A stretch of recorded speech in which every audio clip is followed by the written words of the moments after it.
Et Yenge, à vous tous qui me suivez, je suis Brogui, votre ami. C'est de nouveau un plaisir pour moi d'allumer cette petite caméra pour essayer de vous entretenir. Comme vous le savez, nous sommes toujours branchés sur la chaîne de Sceaux.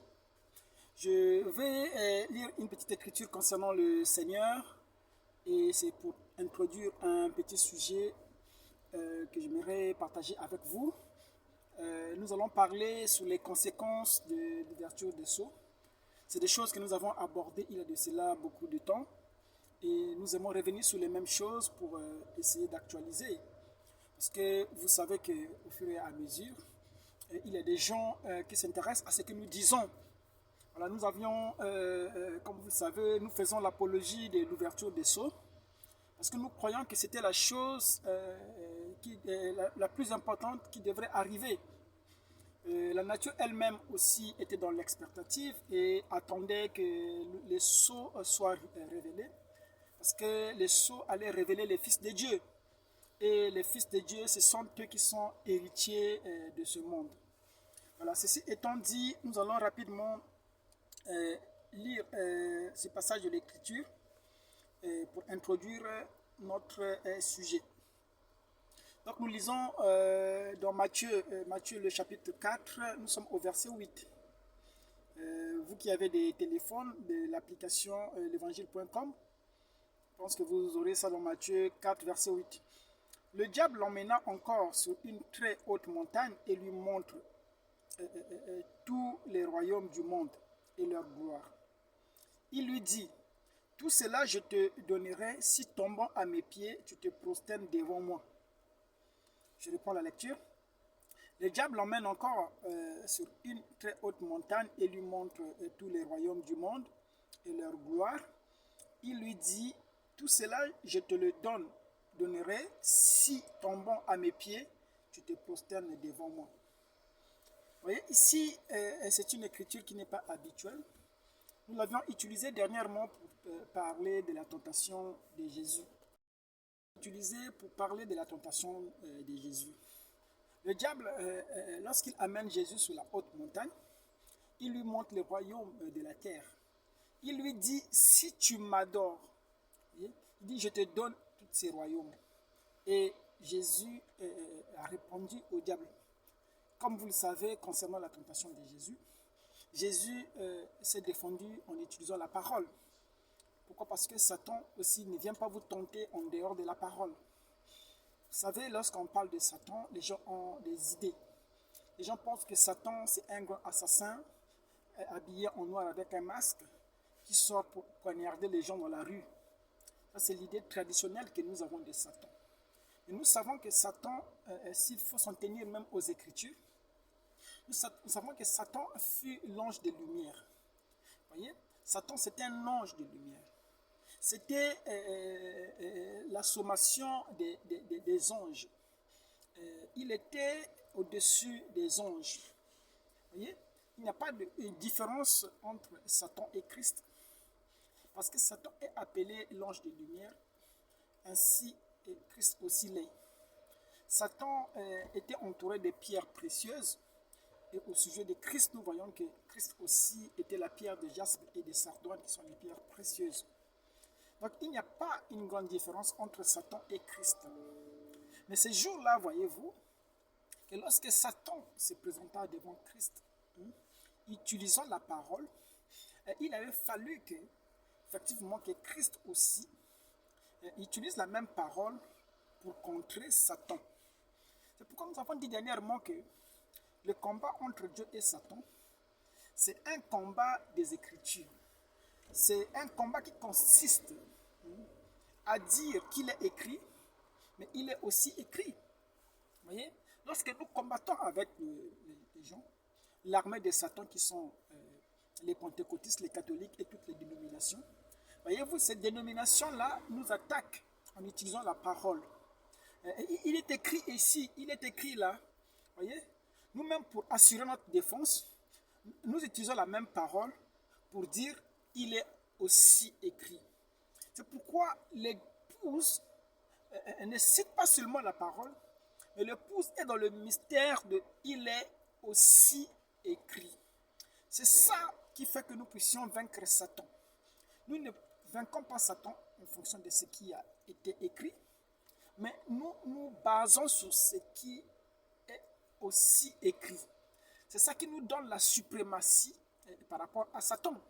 C'est pourquoi lorsque les gens nous attaquent, voyez-vous, Brogui vous dit ceci, cela, frère madame a dit ceci, voyez-vous, nous prenons la suprématie sur eux en utilisant le « il est aussi dit ». Voyez, c'est ça qui fait la différence. Et Satan s'est permis de faire miroiter à Jésus le royaume de la terre.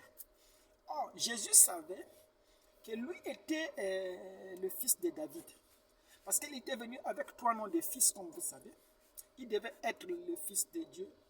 Il devrait être le fils de l'homme, être le fils de Dieu et aussi le fils de David. Alors, quand il est venu dans sa première venue à travers Jésus de Nazareth, il parlait beaucoup plus, il utilisait beaucoup plus ce titre-là de fils de l'homme. Parce qu'il était prophète. C'était pour accomplir les paroles de Moïse, qui disait que le Seigneur allait vous susciter un prophète qui serait comme moi.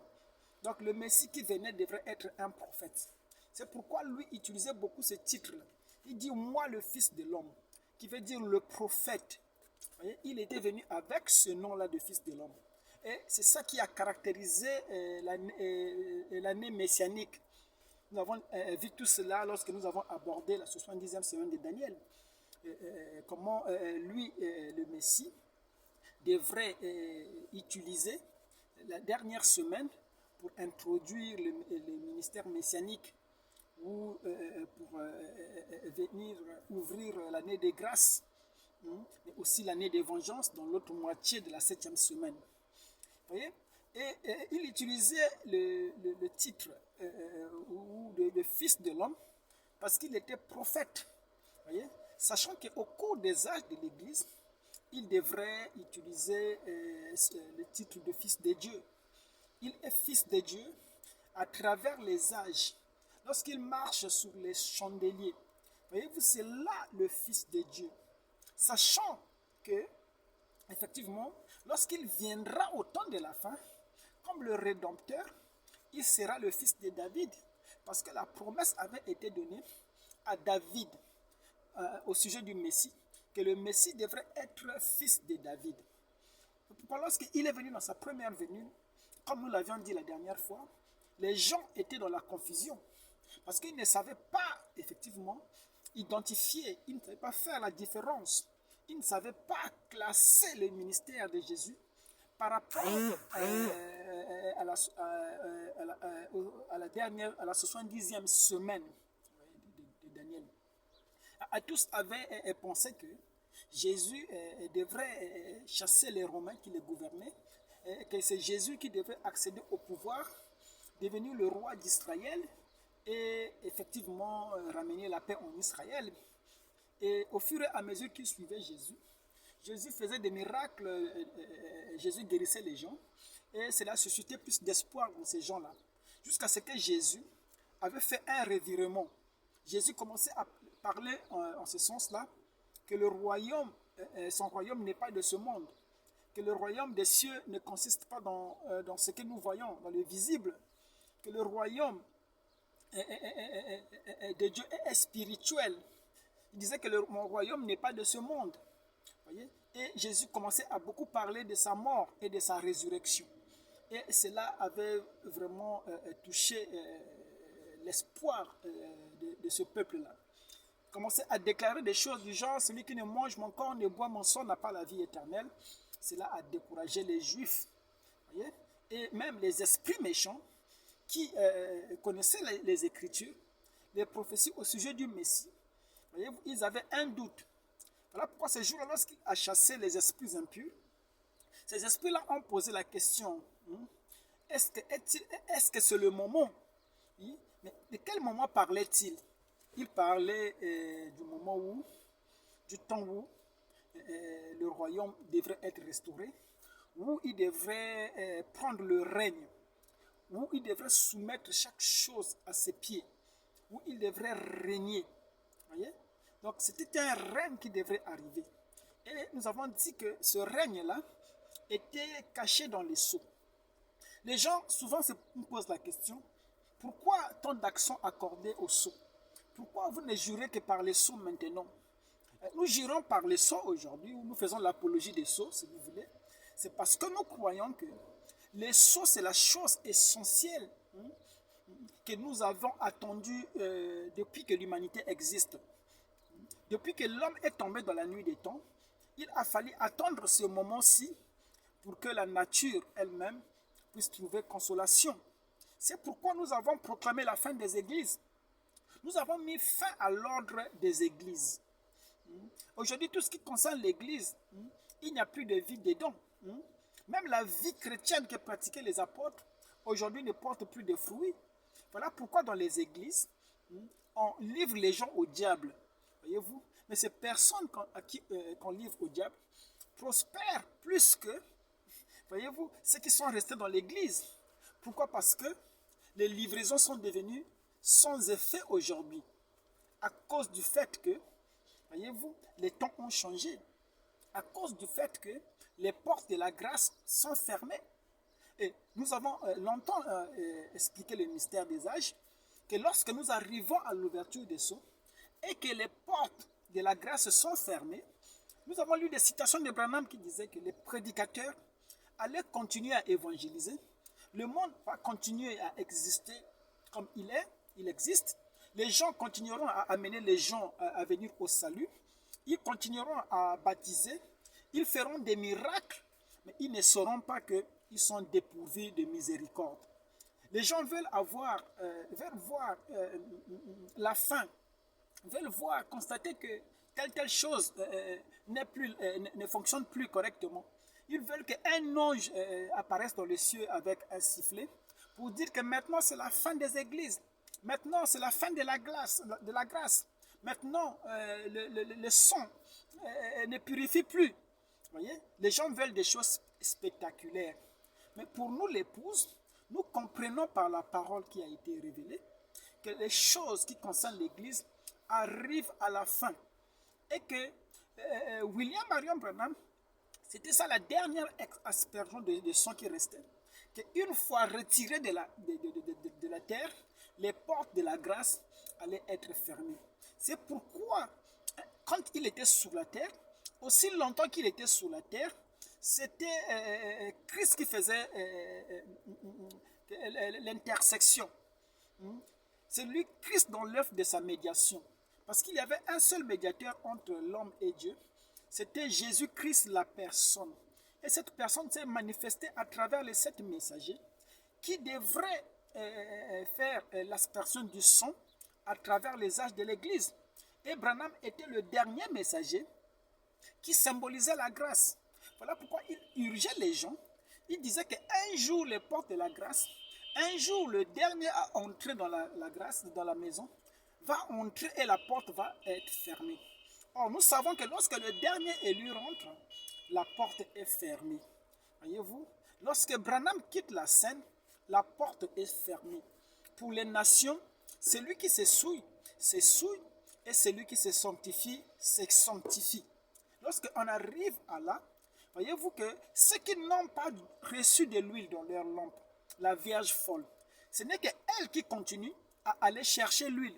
Et vous savez qu'elle va chercher l'huile dans les églises, elle va chercher l'huile dans les veillées de prière.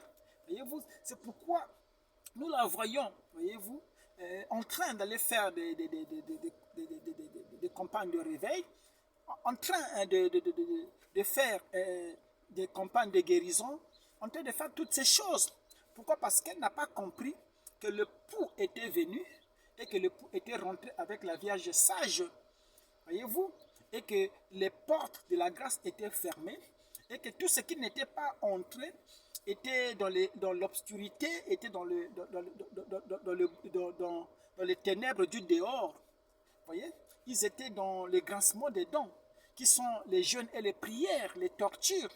Pendant ces temps, voyez-vous, l'époux se trouvait dans la maison. Voyez?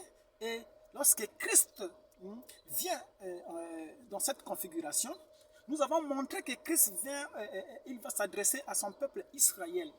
Nous avons montré l'interaction de Christ avec son peuple.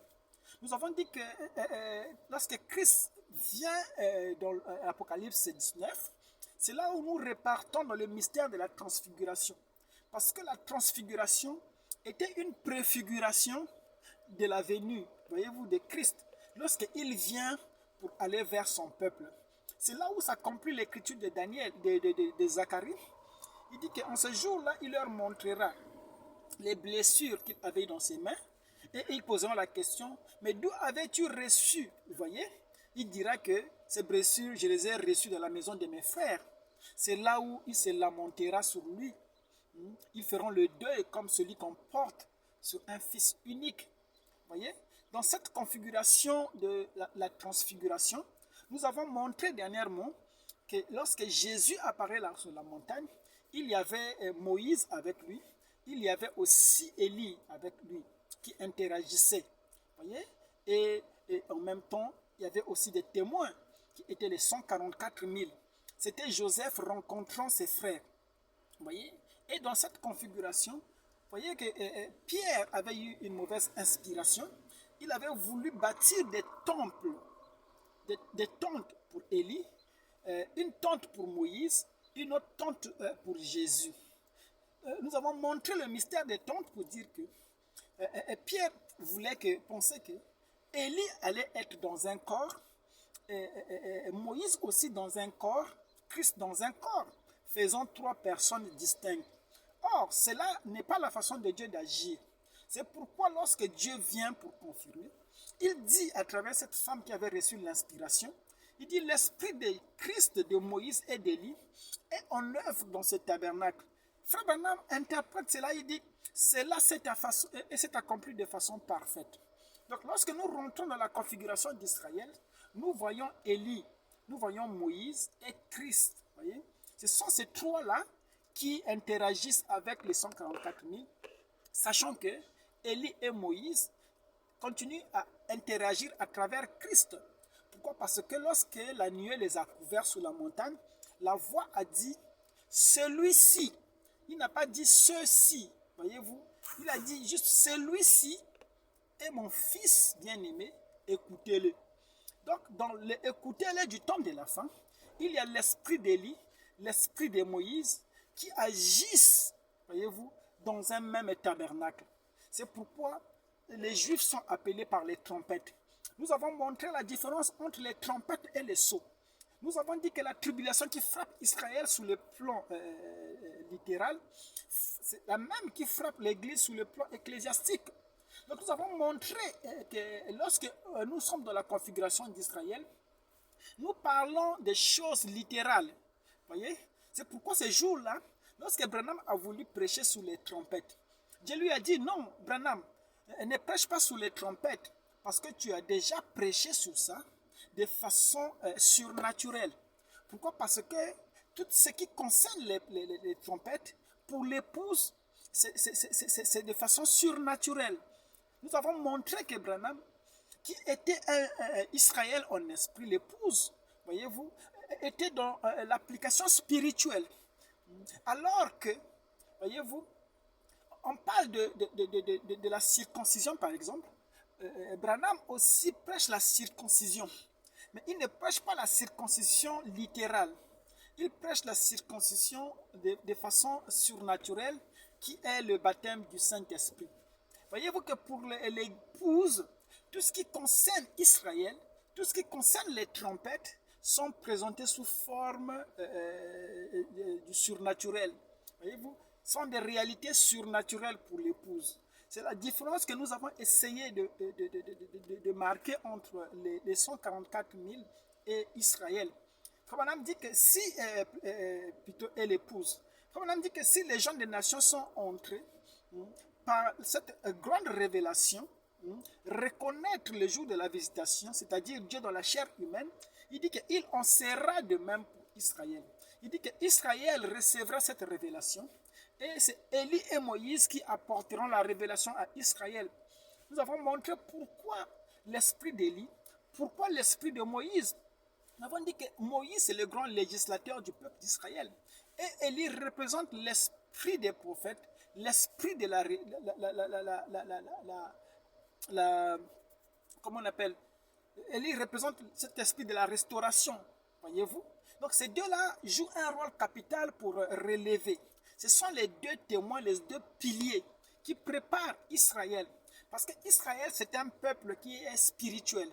Voyez-vous, Israël est traité par Dieu comme étant une nation. Et vous savez qu'une nation est une nation parce qu'elle est régie par des lois. Ce sont des lois qui font qu'une nation puisse bien fonctionner. Une nation base sa vie sur une constitution. Et nous savons que cette constitution, c'est celle que Dieu avait dit à Josué.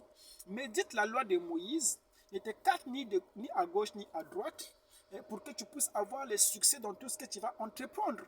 Et aujourd'hui, Israël, nous avons compris le mystère d'Israël lorsque nous avons étudié les trompettes. Nous avons dit que Israël, aujourd'hui, c'est le peuple qui est dispersé au-delà des fleuves de Couche. Nous avons montré que Israël, au temps de la fin, ne vivra pas à Canaan. Il n'y a aucune écriture qui localise Israël au temps de la fin à Canaan. Par contre, toutes les écritures de la Bible qui parlaient d'Israël au temps de la fin projetaient Israël dispersé dans les pays, dans le monde. Il parlait d'Israël qui était dispersé en Égypte, Égypte étant le pays de Cam. C'était dispersé en Éthiopie, dans les îles de la mer à Élam et à Batros, selon Ésaïe 11:11. C'est ça la position géographique du peuple d'Israël au temps de la fin. Mais tous ces mystères, nous avons vu qu'ils étaient contenus dans les sceaux. C'est pourquoi avant l'ouverture des sceaux, on ne pouvait pas comprendre le mystère d'Israël. Parce que le mystère d'Israël qui est appelé par les trois témoins figure dans les sceaux. Voyez-vous, il fallait comprendre le plan de la rédemption pour recadrer Israël. C'est pourquoi avant l'ouverture des sceaux, Branham, en tant qu'évangéliste, il avait essayé aussi, parce qu'il savait que c'était lui qui devrait convertir Israël. C'est lui qui devrait sceller les 144 000. C'est lui qui devrait rendre le témoin à Israël. Et il s'est précipité en allant en Égypte, cherchant son chemin pour aller à Tel Aviv. Mais lorsque l'inspiration est arrivée, Dieu lui a dit, tiens-toi loin de la Palestine. Alors si Israël était en Palestine, alors Dieu ne devait pas lui dire de se tenir loin de la Palestine. Mais il savait, Dieu savait qu'Israël, au temps de la fin, ne se tiendrait pas en Palestine lorsqu'il va interagir avec elle. Vous voyez, Israël devait se trouver en Égypte, conformément à la prophétie d'Ésaïe 11:11. Vous voyez, Israël devait être dispersé en Égypte. Parce que dans les types, lorsque Joseph, voyez-vous, va à la rencontre de ses frères ne se trouvaient pas à Canaan. Ses frères se trouvaient, voyez-vous, en Égypte. Ses frères étaient avec lui. Sauf que ses frères étaient dans l'endurcissement. Ses frères étaient voilés. Il a leur fallu la révélation pour qu'ils comprennent que leur frère Joseph était celui qui était devant eux, mais étant habillé dans les habits égyptiens. Ils ont reconnu que Christ, leur frère qui l'avait vendu, c'était lui, le Branham de Kentucky, qui se tenait là devant eux avec une calvitie et faisant les mêmes œuvres qu'il avait fait là-bas. Voyez? Quand ils l'ont reconnu, voyez-vous, c'est là où ils sont rentrés dans leur repos. Mais sachant que la promesse était que Dieu puisse reconstituer son peuple Israël. Voilà pourquoi lorsque Satan amène Jésus sur la montagne, il lui fait miroiter le royaume de la terre. Or, Jésus savait qu'au temps de la fin, voyez-vous, il devrait encore se tourner vers son peuple Israël pour reconstituer son peuple Israël. Voyez? Lorsque nous parlons d'Israël, nous parlons, savez-vous que nous faisons intervenir les trompettes.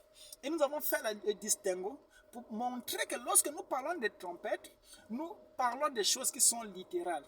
Voyez-vous, pour Israël en tant qu'une nation, parce qu'il avait été promis à Israël de diriger le monde avec une verge de fer. Israël devrait avoir, voyez-vous, le leadership de toutes choses. Parce que c'était le peuple de l'Éternel. Un peuple qui avait été humilié. Un peuple que Dieu veut relever. Pourquoi? Parce que ce peuple-là porte son nom. Vous voyez? Mais pour que Israël puisse interagir correctement avec Christ, Il avait fallu que Élie soit là, que Moïse soit là. Voilà pourquoi Jésus, à son vivant, disait que je ne suis pas venu abolir pour vous, Israël, la loi et les prophètes. Mais je suis plutôt venu pour amplifier cela. C'est pourquoi nous croyons que pour Israël, pour qu'elle soit une nation, elle doit toujours obéir aux lois. Elle doit toujours être sous l'inspiration des rabbins. Voyez-vous, l'esprit prophétique. Voyez, c'est de cette façon-là que Dieu interagit avec Israël.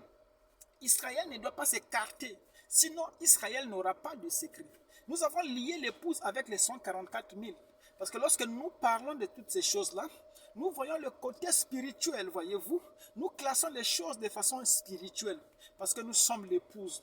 Nous avons montré pourquoi nous sommes l'épouse, comment nous sommes l'épouse, et comment nous sommes les 144 000. Nous avons parlé, effectivement, dernièrement des races. Nous avons dit que selon le prophète, il n'y avait que 3 races sur la terre.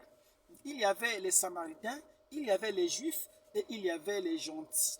Voyez? Et nous avons dit que nous, les Africains, c'est par manque de révélation que nous avons été associés aux gentils. Voyez? Pourquoi? Parce que les gentils, ce sont les anglo-saxons, comme dit Branham. Il dit que nous, les anglo-saxons, les gentils, nous étions des païens, nous adorons les idoles. Or, le nous de Frère Branham, il dit que nous, les gentils, ce n'est pas le vous des Africains. Nous, les Africains, nous ne sommes pas des anglo-saxons. Nous n'adorions pas les idoles. Pourquoi Israël adore toujours son Dieu? Même dans la dispersion, Israël est resté collé à sa loi. Israël a fait de la loi sa coutume. Voilà pourquoi les Bantous, personne ne leur enseigne la circoncision. Ils ont toujours pratiqué la circoncision. Pourquoi? Parce que la culture, comme disent les intellectuels, c'est ce qui reste quand on a tout oublié. La culture, c'est ce qui identifie encore le peuple d'Israël aujourd'hui, quand on a oublié à travers ce peuple. Quand bien l'histoire s'est brouillée à travers le peuple d'Israël, pour le peuple d'Israël, mais la coutume d'Israël, c'est ça qui identifie ce peuple. C'est ça qui rend témoignage de ce peuple.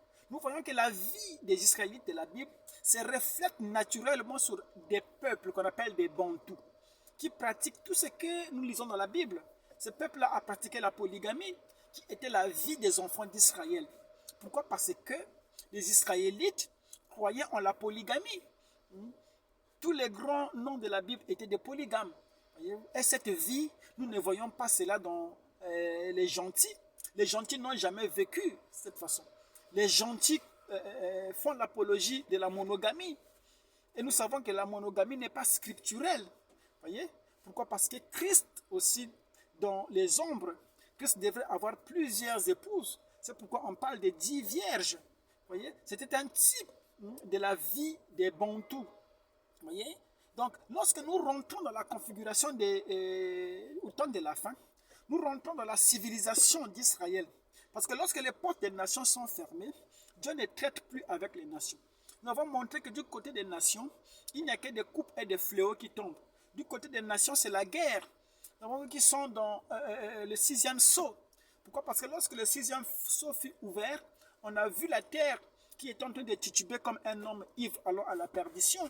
Nous avons vu les guerres et les bombes qui ont été lâchées du côté des nations parce qu'ils n'avaient pas reconnu, voyez-vous, le don que Dieu avait envoyé. C'est comme ça que Branham a crié sur l'Amérique. Il dit que vous êtes comme Capernaum aujourd'hui. Vous n'avez pas reconnu le don. C'est pourquoi vous devrez être humiliés. Voyez-vous, ils attendent la sentence.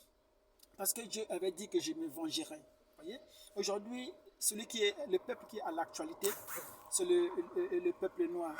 C'est l'Afrique aujourd'hui qui est à l'honneur. Et c'est l'Afrique aujourd'hui qui doit porter les marques. Pourquoi? Parce que lorsque nous parlons de Joseph qui rencontre ses frères, nous sommes dans le mystère de la famille. Or, vous savez que Joseph et ses frères, c'était le même sang. L'alliance, c'était le sang. Voyez-vous, avec l'épouse, l'alliance, elle est émotionnelle. Voyez-vous, c'est pourquoi l'épouse est le sang, voyez, en esprit. Mais avec Joseph, c'était avec ses frères, c'était la famille. C'était le mystère du sang littéral. Voyez-vous, lorsque je parle du sang littéral, Vous comprenez de quoi je parle? Pourquoi? Parce que vous avez la même vie avec vos frères. Vous êtes la famille. C'est pourquoi on dit que les liens de la famille ne peuvent pas être brisés. Même si vous êtes disloqués, mais vous êtes toujours la famille. Pourquoi? Parce qu'il n'y a pas de divorce. On ne peut pas divorcer avec ses frères. Pourquoi? Parce que vous êtes régis par les mêmes principes. Christ est un Israélite. Voyez-vous, Christ respectait la loi de Moïse. Christ, comme tous les autres Israélites, respectait le sabbat. Pourquoi? Parce qu'il était régi par cette loi. Voyez? Mais l'épouse est issue d'une autre famille, d'une autre race. Voilà pourquoi lorsque Paul est allé voir l'épouse, Paul n'a pas voulu trimballer avec lui. Voyez-vous, la loi qui était imposée aux fils d'Israël. Christ, lorsqu'elle interagit avec l'épouse, Christ ne présente pas la loi à l'épouse. Pour l'épouse, c'était l'amour, le mystère des sentiments. Si vous croyez en moi, vous êtes déjà justifié. Vous êtes déjà sanctifié. Vous êtes déjà honoré. Voyez-vous, c'était ça le mystère de l'amour. Voyez-vous, parce que Dieu a tant aimé le monde. Voyez-vous, il avait donné son Fils pour que quiconque croit soit sauvé. C'est pourquoi, voyez-vous, tout Israël devait être sauvé, parce que Israël, pour Israël, le salut était garanti. Le salut était garanti parce que Israël observait la loi de Moïse. Israël était régi par l'esprit des prophètes. C'est pourquoi aujourd'hui, nous avons dit, pour lier tout cela dans l'individu, parce que lorsque nous parlons de ces choses, on a l'impression que lorsqu'on parle d'Israël, il s'agit des nations. Lorsqu'on parle des temples, il s'agit des grandes maisons que les gens vont construire. Non. Lorsque Branham dit que l'esprit d'Élie, la femme l'a dit que l'esprit d'Élie de Moïse est en œuvre dans ce tabernacle, Branham dit que cela s'est accompli de façon parfaite. Donc dans le Branham tabernacle, il y avait l'esprit d'Élie de Moïse qui interagissait. Est-ce que dans votre tabernacle en tant que Bantou, il y a l'esprit d'Élie de Moïse qui interagit? Alors si l'esprit d'Élie et de Moïse interagit en vous, c'est ça qui vous élève au-dessus des autres races. C'est ça qui fait de vous une race spirituelle. C'est ça qui fait de vous un royaume des sacrificateurs. Parce qu'il avait été dit qu'en ce jour-là, les sacrificateurs de l'Éternel, voyez-vous, ils apporteront des hommages, ils apporteront des dons à l'Éternel. Voyez, c'est la promesse qui concerne le temps de la fin. Nous avons cessé de parler des choses des nations. Maintenant, nous nous interagissons avec Israël. Nous parlons d'Israël. Voyez-vous, nous parlons de la spiritualité. Parce que les gens n'ont pas compris lorsque nous avons parlé de la spiritualité africaine. Lorsque nous avons parlé de la spiritualité d'Israël, la spiritualité des peuples bantous, les gens ont cru que nous faisons un retour à l'ancestralité. Non, la spiritualité africaine ou la spiritualité bantou est différente de l'ancestralité. Notre spiritualité se base sur des lois spirituelles qui avaient été transmises à Moïse. Vous voyez? Parce que Moïse était le haut-parleur par lequel Dieu a communiqué, Dieu a légiféré sur son peuple. Nous retournons sur les principes. C'est pour avoir le succès. Parce que le succès d'Israël est lié à ces choses-là. Voilà pourquoi on parle des trompettes. Je pense que nous rentrerons profondément dans l'étude des trompettes dans les détails pour que les gens puissent comprendre pourquoi nous voulons sortir du christianisme, pourquoi nous mettons fin à la religion importée pour revenir à notre spiritualité qui nous a accompagnés jusque-là et qui avait été bannie à cause des lois, à cause des traditions des nations qui rendaient la puissance de Dieu sans effet. Voyez-vous, nous sommes dans l'ordre de la cité. Merci, il est 34 minutes passées. Nous avons fait une petite introduction pour vous donner une idée de ce que nous allons parler. Nous sommes toujours dans la conséquence de l'ouverture des sceaux. Parce que l'ouverture des sceaux, lorsqu'elle se fait, voyez-vous, la conséquence, c'est beaucoup plus pour le peuple à qui le témoin est donné. Du côté des nations, il n'y a pas grand-chose. Nous avons dit que c'était l'ordre de la nuit du côté des nations. Parce que le flirt, voyez-vous, ça se fait la nuit. C'est la nuit qu'on va baratiner les femmes, voyez-vous. Dieu est venu chez les nations la nuit pour chercher une épouse. Et tout ce qui s'est passé au temps des nations, c'était des grandes choses. Mais c'est des choses qui étaient perdues de vue. Seule la sentinelle qui était vigilante a su comprendre ces choses-là. C'est pourquoi ces gens-là devraient attendre l'ouverture des sceaux pour avoir la foi. La foi, c'est une révélation. Sans l'ouverture des sceaux, les gens n'auraient pas eu la foi de l'enlèvement. C'est pourquoi lorsqu'on parlait de l'enlèvement, on pensait qu'on allait décoller comme des oiseaux, qu'on allait voler comme des pensées dans les airs. Non, ça c'était une interprétation purement charnelle. Maintenant, avec l'ouverture des sceaux, nous comprenons que ces choses sont une réalité et nous montrons ces réalités à travers les choses qui ont été accomplies. Merci d'avoir suivi cette hébreu.